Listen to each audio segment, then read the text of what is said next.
Kemudian yang ketiga, metode mengajar Islam dengan hikmah. Yang pertama, menggunakan kisah dari Al-Quran, hadis, al-hadis, dan juga cerita nyata yang bermanfaat. Nah, di sini ya ikhwan, ini cocok untuk seluruh usia ya. Kalau masalah kisah, itu sangat cocok untuk semua usia. Jadi kalau misalkan kita bisa membawakan kisah dengan baik, kemudian kita mengambil faedah dari kisah, maka akan menimbulkan kesan. Apalagi kisah tersebut adalah kisah yang nyata dan bukan dusta. Karena kisah dari Al-Quran adalah kisah nyata, kisah dari hadis Nabi SAW adalah kisah nyata. Begitu pula kisah dari yang di apa namanya dari para ulama, kisah misalkan perjalanan para ulama menuntut ilmu, kesabaran, ya seperti seorang ulama yang bisa kenapa dia bertaubat gitu dan menjadi ulama dan menuntut ilmu. Ini kan perlu kita kita pelajari. Kemudian yang kedua, menggunakan gaya dialog dan pertanyaan. Berdialog bisa kita ajarkan anak dengan mengajaknya berdialog dan apa namanya berpikir. Jadi dalam mendidik anak itu jangan serta-merta A, B, perintah gitu ya. Ini tidak baik. Maka ajarkanlah di dalam mendidik anak itu untuk berpikir. Ya, dari kecil pun tidak mengapa. Ketika dia sudah memayis, eh, kenapa tidak boleh seperti ini? Coba, kenapa? Ya, kita tanya dia. Biar nggak kotor, Bi katanya. Mengapa mengapa tidak boleh tangan kiri? Gitu kan? Biar berpikir loh. Tangan kiri pakai cebok, katanya kan seperti itu. Masa tangan cebok sama tangan makan sama? Nah, kan dia kan bisa berpikir. Kita ajak dia berpikir. Kita ajak dia berpikir. Jadi hal-hal yang seperti itu dengan adanya pertanyaan atau perenungan, memahami makna, ya, maka ini akan sangat baik untuk pendidikan anak. Kemudian yang ketiga, melalui permainan yang bermakna dan tidak melarikan. Nah, salah juga ya ikhwan apabila ada ya kita lihat subhanallah, misalkan ada yang mendidik anak pokoknya serba apa namanya? Serba belajar terus. Setelah belajar kursus lagi. Subhanallah, tidak ada waktu untuk bermain dan bercanda seperti itu. Ya, hanya saja ketika kita mengajarkan pendidikan dengan permainan, maka kita harus pikirkan sarananya ya, tidak melanggar syariat. Begitu pula ada pada bercanda harus diperhatikan, ada pada bermain juga kita harus perhatikan. Coba kita lihat dulu Nabi Shallallahu Alaihi Wasallam menggendong Hasan bin Ali, ya, cucunya di lehernya. Ya, coba lihat dia dinaikkan ke atas pundak Nabi Shallallahu Alaihi Wasallam. Ini kan bentuk permainan, kedekatan dengan anak kecil. Ya. Kemudian selanjutnya yang keempat, metode mengajarkan Islam dengan pendekatan ilmiah.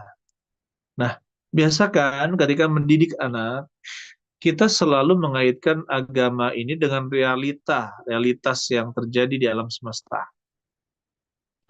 Contohnya, ketika kita ada kejadian, maka kita selalu kaitkan dengan nilai-nilai kehidupan, nilai-nilai agama. Nah, contohnya misalkan ada anak itu mendengar tentang perzinaan dan pelecehan seksual. Ya. Wah, ada yang dilecehkan, ada seperti ini.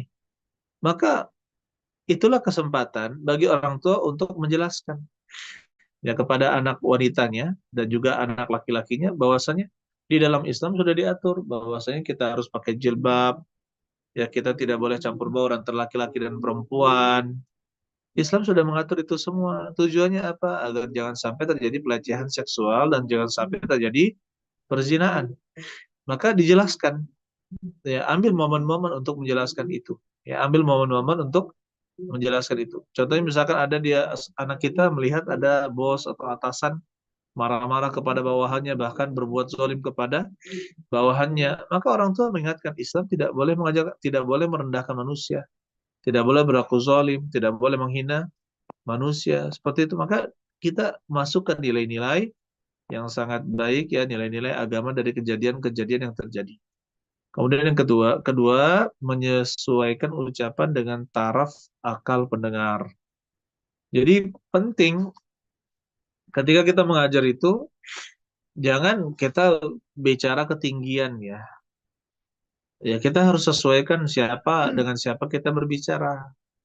Jangan sampai ketika berbicara kepada anak kecil, ya kita berbicara seperti orang orang dewasa kan seperti itu. Anak kecil akan mudah kita kita apa? Nah, jadi kan ini seni dalam berbicara, seni dalam berbicara adalah ikuti bagaimana dia berbicara, ya. Ikuti bagaimana lawan bicara kita berbicara. Jika dia masih mengecilkan suara, hei kamu, malah kita juga kecil kan suara kita seperti suara anak-anak gitu kan. Ya nggak masalah. Itu kita namanya kalau ilmu komunikasi menyamakan frekuensi. Menyamakan apa? Frekuensi. Nah, setelah kita menyamakan frekuensi, maka itu bisa masuk ke dalamnya, masuk ke dalamnya. Jadi kita sesuaikan juga dengan taraf akal ya anak kita. Kemudian yang ketiga, menggabungkan ilmu syar'i dengan ilmu psikologi atau tarbiyah Islamiyah. Psikologi Islami ya maksud saya, bukan psikologi Barat ya, tetapi psikologi Islami itu sudah disusun oleh para ulama, bukunya juga sudah banyak, alhamdulillah. Dan juga kita sesuaikan dengan adat yang tidak melanggar syariat. Ini sangat penting kita mempelajari karakter manusia dan juga tempat. Ya terkadang saya beri contoh ya di misalkan Jawa Tengah lah ya.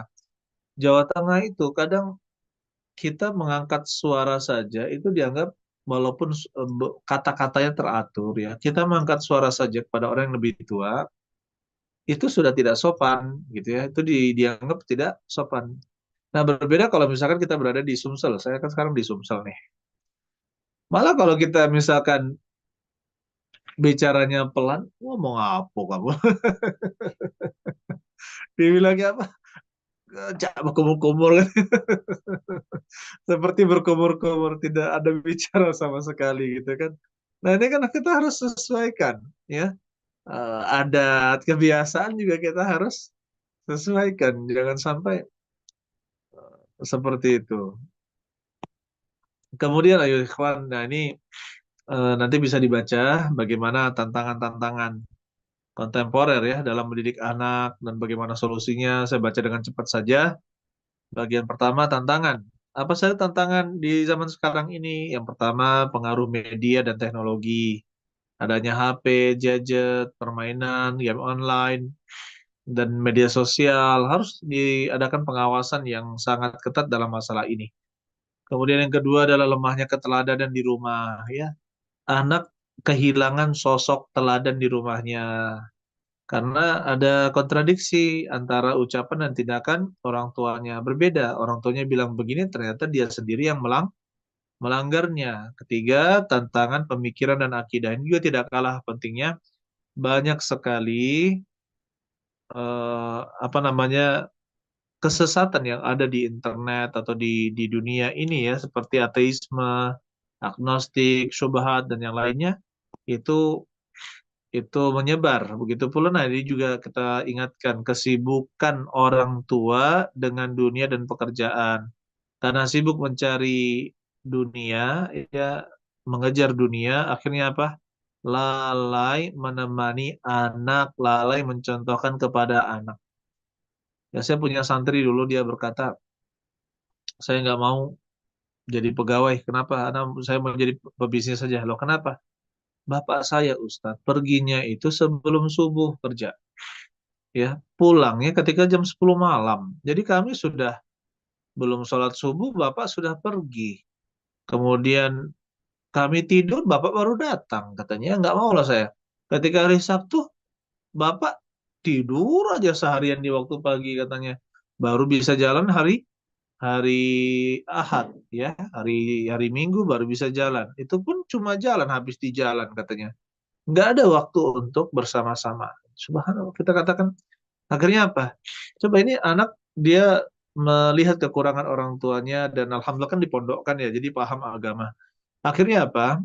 Ya, dia tahu bahwa saya itu adalah kesalahan sebenarnya, kesalahan, dan dia tidak tidak mau muluk-muluk lah jadi pegawai seperti ini. Yang penting apa? Yang penting dia bisa membersamai dalam pendidikan anak-anaknya.